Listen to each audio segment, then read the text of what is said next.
नमस्कार। HCL news में आपका स्वागत है और मैं हूं जर्नलिस्ट डॉक्टर हरीश चंद्र लखेड़ा।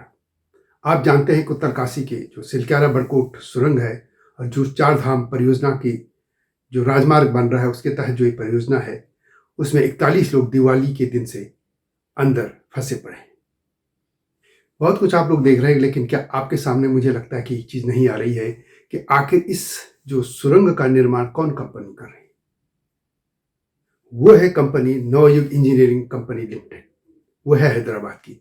और आपको यह जानकर आश्चर्य होगा कि लगभग 3 महीने पहले ही महाराष्ट्र के जो ठाणे जिला है वहाँ पर समृद्ध एक्सप्रेस वे है, वहाँ पर भी इसी कंपनी की लापरवाही से 20 लोग मारे गए थे। उसमें इंजीनियर भी थे और मजदूर भी।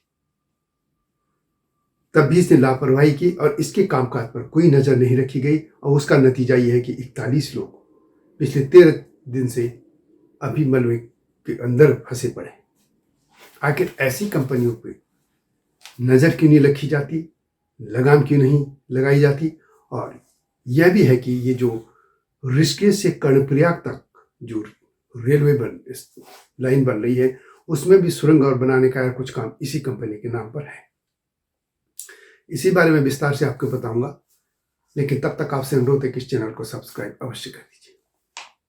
आप जो टेलीविजन चैनल हैं उनको भी देख रहे होंगे, वो सिर्फ और सिर्फ यही दिखा रहे हैं कि सरकार क्या प्रयास कर रही या कैसे प्रयास कर रहे हैं कि उन लोगों को जो अंदर फंसे उनको बाहर लाया जाए। ठीक है, ये भी दिखाया जाना चाहिए, लेकिन इसका एक दूसरा पहलू भी तो है कि आखिर इस कंपनी ने वहाँ लापरवाही जो की थी उसकी बातें सामने क्यों नहीं आ रही है। ये कहा जा रहा था कि लगातार शिकायतें आ रही थी 17 नवंबर के आसपास से कि यहाँ पे मलबा गिर रहा है, लेकिन इसको ध्यान नहीं दिया गया, मरम्मत नहीं की गई। इसके अलावा जो पाइप जाते थे, जो जीवन रक्षक पाइप होते हैं, उसमें से वो भी बाहर निकाल लिए गए थे। आखिर ऐसी लापरवाही क्यों की गई।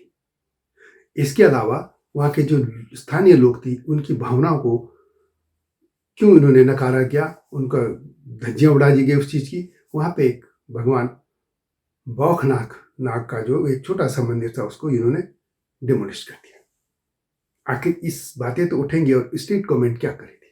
अब ठीक है, वहाँ मुख्यमंत्री बैठे हैं, केंद्र से गडकरी जी जो राजमार्ग मंत्री हैं वो भी चले गए, सारे ऑफिसर हैं, सब कुछ ठीक है, लेकिन आखिर ये कंपनी ऐसी कामें क्यों करती है, उसने ऐसे काम कैसे कर दिए। ये लापरवाही। ये कंपनी है नवयुग इंजीनियरिंग कंपनी लिमिटेड।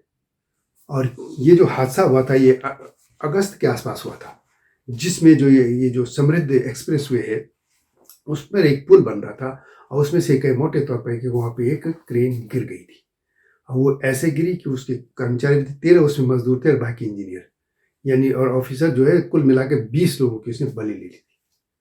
और ये कंपनी है, इससे भी पहले भी इस कंपनी पे हैदराबाद में इसके जो ऑफिस थे 26 अक्टूबर 2018 को इस पर इनकम टैक्स डिपार्टमेंट जो कि सेंट्रल गवर्नमेंट का है उसने इस पे मनी लॉन्ड्रिंग और इनकम टैक्स के जो नियम है उनका अवहेलना करने पर भी छापे मारे थे। यानी ये कंपनी पहले से ही ये कह सकती कि ब्लैक लिस्टेड जैसी कंपनी के इर्द गिर्द थी।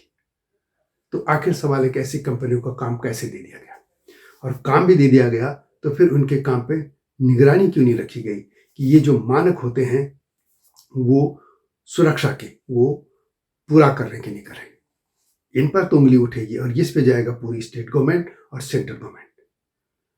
आखिर जितने बड़े राजमार्ग जो बनाए जा रहे हैं उस पर सुरक्षा के भी तो इंतजाम होने चाहिए, और वो भी वो हिमालय जो कि सबसे नया पहाड़ है, जो पूरी उसमें चट्टानें जो हैं ऐसी नहीं हो, सब मिट्टी ही मिट्टी भरी पड़ी हो, कब दरक जाए कह नहीं सकते। उसमें भी इस कंपनी जो वहाँ पे जो बातें आ रही वो तो इंक्वायरी में सामने आई जाएगी।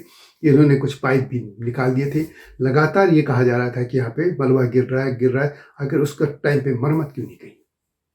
और जब इस कंपनी का जो पिछला रिकॉर्ड खराब था उस पर भी सरकारों ने नजर क्यों नहीं रखी।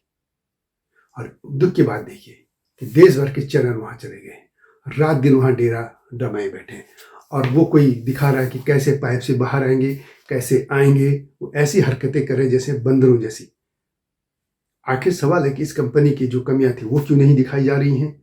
सवाल है कि वहाँ पे जो जो दो कर्मचारी या इनके जो लेबर और भी है वो कैसे रह रहे हैं, क्या है, कौन है, उसके बारे में क्यों नहीं दिखाई जा रहा। आखिर जो 41 लोग वहाँ फंसे वो हैं कौन। उनके नाम पते कुछ तो पता होना चाहिए, किस गांव के हैं क्या हैं, उनके परिवारों में जाके इनकी रिपोर्टिंग होनी चाहिए थी। आखिर ये कर क्यों नहीं रहे? सिर्फ और सिर्फ एक ही तरफा हो रहा है कि सरकार ही प्रयास करे। ठीक है, ये भी दिखाया जाना चाहिए, इससे हौसला भी बनता है। हम ये मानते हैं कि चाहे उनके परिजन देख रहे हैं या जो भीतर हैं, हालांकि वो टेलीविजन देख रहे होंगे, लेकिन चलिए उनसे संपर्क होता है बराबर। लेकिन रिपोर्टिंग का दूसरा पक्ष भी तो है। आखिर 41 लोग हैं कौन? कहीं नाम है इनके, कौन है क्या है, कहाँ उनका गांव है क्या है, कुछ नहीं आ रहा। इसके अलावा कमियां क्या थी इसका, ये जो कंपनी है इसकी, कहीं है? कहीं ये नहीं दिखाया जा रहा। आखिर क्यों? आखिर ये कौन सी रिपोर्टिंग हो रही है? टेलीविजन के जो लोग हैं उनको टीआरपी जो बढ़ानी है, लेकिन आखिर ये चीजें भी तो दिखाई जानी चाहिए। और ये जो कंपनी जिसने जो 3 महीने पहले एक बड़ा हादसा हुआ था, उसकी खबरें भी नहीं आ रही। कुछ अखबारों में जरूर छापा है, लेकिन टेलीविजन चैनल संभवतः किसी में कुछ नहीं दिखा रहे। तो ये चीजें सामने आनी चाहिए, और इस मामले में जो भी इस कंपनी का जो भी अधिकारी या कर्मचारी या जो भी इसके मामले का दोषी है उसको दंडित किया जाना चाहिए, ताकि भविष्य में इस तरीके की दुर्घटनाएं न हो। 41 जीवन इस समय दांव पे लगे। प्रयास हो रहे हैं, ये सही बात, इसमें कोई शक नहीं कि सरकार की तरफ से जो भी प्रयास हो रहे हैं सबसे बेहतरीन प्रयास हो रहे हैं, वो ठीक है अपनी जगह। लेकिन कंपनी की बात करें कि थाना जो जिला है उसमें भी तो इसी ने दुर्घटना की थी, और जब इसकी दुर्घटना हुई तो आखिर यहाँ भी ये दुर्घटना कैसे हुई? तो इस कंपनी के जो कामकाज है उसका भी आकलन किया जाना चाहिए। रिपोर्टिंग उम्मीद करते हैं कि लोग करेंगे, चैनल भी करेंगे और सरकार इसकी इंक्वायरी भी करेगी। वीडियो कैसे लगी कमेंट में अवश्य लिखें, और अच्छी लगे तो शेयर भी कीजिएगा। आता हूँ नए मुद्दे के साथ, तब तक नमस्कार। हिमालय पे पेड़ हो तो गीत गाएंगी नदियाँ, गीत गाएंगी नदियाँ। पेड़ों पे चिड़िया है तो गीत गाएंगी नदियाँ, पेड़ों पे चिड़िया है तो गीत गाएंगी नदियाँ।